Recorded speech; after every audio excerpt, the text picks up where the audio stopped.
And now, it's time for another Dice Tower review with Tom Vasel. Hey folks, today we're taking a look at a game called Boss Monster. Now Boss Monster is the dungeon building card game, that's what it's called, in which you are a boss monster. And in this game, you are, well, I keep repeating myself here, a boss monster who's building a dungeon and you want heroes to come in. Think of Dungeon Keeper, the computer game did this, and other board games have tried this too and probably will try it. This one uses pixelated art because, well, that's the rage these days. The game was very, very popular last year when it came out on Kickstarter. My question is it worth that popularity? Let's find out.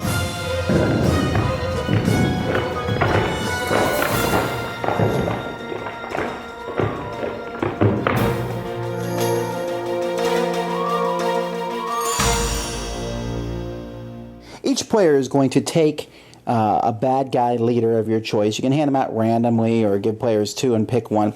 So you can see that they're basically based on famous games. You know, here we got the Castlevania and Metroid. Of course, they're called different things.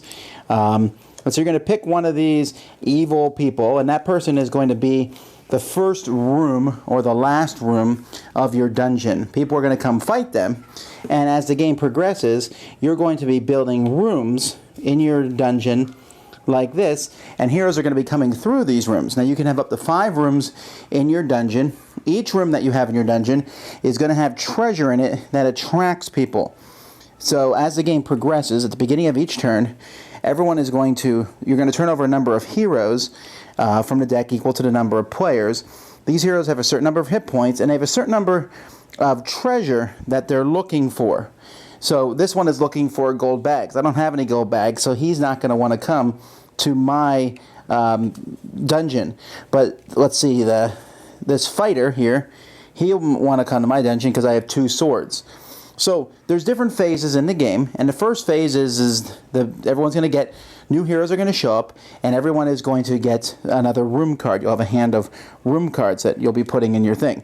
And players will be adding room cards to their setup. After they're done adding room cards, these heroes are going to go to the dungeon that has the most icons that match them. Now, if there's a tie, they don't go anywhere, and they'll stay there till a future turn. So let's say, for example, this fighter shows up. He walks in this room, does 2 damage to him. The special ability says, once per turn, if a hero dies in this room, draw a room card. Well, it didn't happen, because he still has 2 left. When you build this room, draw 2 spell cards. Well, that didn't happen. That does 1 more hit point to him, so now he's down to 1. But my final guy does nothing to him, so he makes it through. If he makes it through, I take a wound. If, let's say I had 1 more room here, that's no good, the boulder ramp here. If I had the boulder ramp and he had come through, he would have taken 1, 2, 3, 4 points of damage. He would have died, and I would have flipped him over, and I would have kept his soul, and I'm trying to get souls to win the game. You take 5 wounds, you're out of the game, you take 10 souls, and you win. Now, as the game progresses, the heroes in the deck are going to change to epic heroes, which are harder and will hit you for more hit points and are worth 2 souls each if you get them. Now, there's a couple other things. Obviously, since you can only have 5 rooms in your dungeon, you're not going to do too well with these rooms here doing that little damage. But there are many rooms, like this recycling center here. You can see there's a gold icon up in the top, and it also says advanced. This is an advanced room, and you can put an advanced room on top of one of your rooms if you like to, but it has to match one of the symbols. So I can't put this recycling center anywhere in my... Oh, I can put it here on top of the boulder ramp. And I could put this beast menagerie here on top of the golem factory. So now when a monster comes in, they're going to take 3 hit points, then they're going to take 4 hit points, and then 1 hit point. So they're taking 8 hit points as they come through. These guys, I'm trying to think of the name for them, the boss mob, when you have a complete dungeon of 5 cards, they will level up and they'll get their special ability. Like here, each opponent must choose and destroy a room in his or her dungeon. Or perhaps Dracula here, or Draculord. Target opponent reveals his or her hand to you. Take 1 card and put it in your hand. These bosses also have experience points on them, and whoever has the highest will go first each turn. I'm really not sure what the point of that is, other than I think the guys who have the lower ones might have better special abilities. I'm not sure. You're also allowed to put a regular room on top of any room in your dungeon if you want to, but the advanced ones can only go if the symbols match. And that's pretty much it. One last thing, there's a spell deck. Players will start with a spell card. Other cards will give you spell cards, and you can play these in the build phase or in the phase when the enemies are attacking through, and they're one-time shot use cards. Like here, I can choose and deactivate a room in any dungeon, or I can give a trap room +3 attack until the end of the turn. I can counter someone else's spell. There's a cave-in that destroys a room, etc., etc. As I said, first person to get 10 souls is the winner, and of course you can't win if you're out of the game, and that will happen if you take 5 wounds. Boss monster. Well, you know what? The pixel artwork in this one is very evocative of the games I played as a child or as a teenager, and so I give it props for that. Like I said, I'm getting a little tired of this pixelated stuff. I don't see what the big deal is about it, but I did like the nostalgia that this one brought back because it was really well done in this game. That being said, I don't think this is much of a game. I'll tell you why. The idea is interesting, where you build a little dungeon and have people come through. It's a little puzzle thing, and in fact, the game did this earlier, Dungeon Lords, and in Dungeon Lords, there was a whole big convoluted game around this. This one takes what Dungeon Lords says, makes it much simpler, but it's like a puzzle. With the heroes are going to come through, will they die before they get to the end? Check, check, ching, ding, ding, ding, ding, they're dead, or they made it through.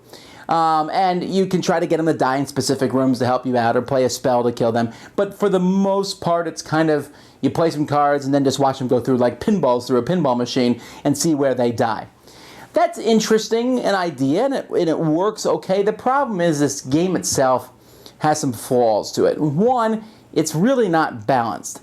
And I don't mean by the fact that the different bosses are unbalanced, although I'm not convinced they're balanced, but I don't think that's that big of a deal. But the fact is, the way the cards come up, let's say I take this boss here, Robobo, and love his name, and he has a sword on him, and everyone else has no swords in their dungeons, and I have no cards in my hand to make me have less swords. I can't cover up my boss, so every fighter comes my way. I could literally be out of the game in the first couple turns.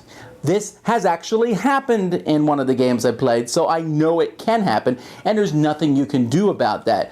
And really, when it comes down to it, if you get better cards, you're going to do better than the person who did not get as good of a card. You might get a bunch of weak, small room cards, and you're like, ooh, well, what clever thing can I do?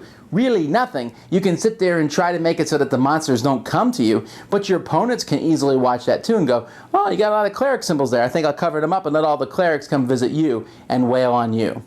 So like I said, it's an interesting theory, but the fact is this game has a runaway leader problem. When someone sets up a really nice dungeon, they're going to do well. Wait, you say, Vasel, but you can play cards on your opponent. Well, you can, and you can smack down the person who's in first place sometimes, if you get the right cards. But at that point, then the game just becomes a smack the guy in first place thing, and I really wanted to like this game. It looks cool, and the idea is cool, but the fact is it's really basic. You look at the room cards that you have on your turn, and you're like, I'll put this best one here. And there's not a lot of choices, I found. The spell cards are neat, but there's, they don't do enough interesting things.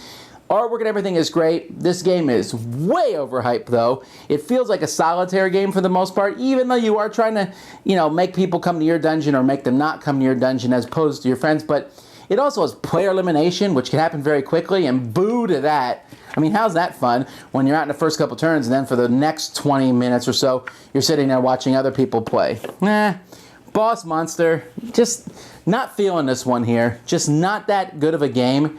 Just a little too... The game is playing you more than you're playing the game. And I'm not a big fan of that, Boss monster. Thanks so much for watching the Dice Tower videos. Find more great videos and reviews, as well as our top-rated audio podcast at Dicetower.com. You can also find other great shows at Dicetowernetwork.com. I'm Eric Summerer, and you've been watching The Dice Tower. The Dice Tower is sponsored by Cool Stuff Inc., where you can find great games for great prices. Cool stuff in stock. Check them out at CoolStuffInc.com. Doug and Shelley from Garrett's Games of Geekiness, and Tom, shut the door!